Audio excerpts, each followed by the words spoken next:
Vadodara central જેલમાં કાચા કામના આરોપી જયેશભાઈ નટવરભાઈ પંડ્યાનું અચાનક મોત થતાં ચકચાર મચી ગઈ છે. આ ઘટનાને લઈને તેમના પરિવાર ભારે આક્રોશ જોવા મળ્યો છે.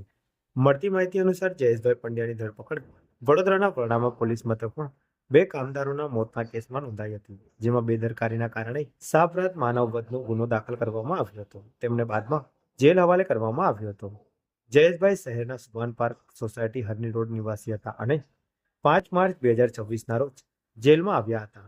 તેમના વિરુદ્ધ બીએનએસ કલમ 105-54 તથા એટ્રોસિટી એક્ટ હેઠળ ગુનો દાખલ કરવામાં આવ્યો હતો. જેલમાં રૂટીન મેડિકલ ચેકઅપ દરમિયાન તબિયતમાં અચાનક ગભરામણ જોવા મળી, જેને કારણે તેમને તરત જ સયાજી હોસ્પિટલમાં ખસેડવામાં આવ્યા.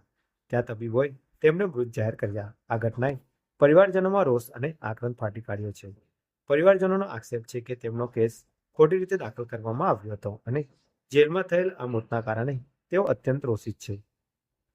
મૃતદેહને હાલમાં સયાજી હોસ્પિટલના કોલ્ડ રૂમમાં રાખવામાં આવ્યો છે અને પોસ્ટમોર્ટમ પૂર્ણ થયા બાદ તેને પરિવારને સોંપવામાં આવશે. પોલીસ અને જેલ વિભાગ દ્વારા આ મામલે તપાસ શરૂ કરી દેવામાં આવી છે.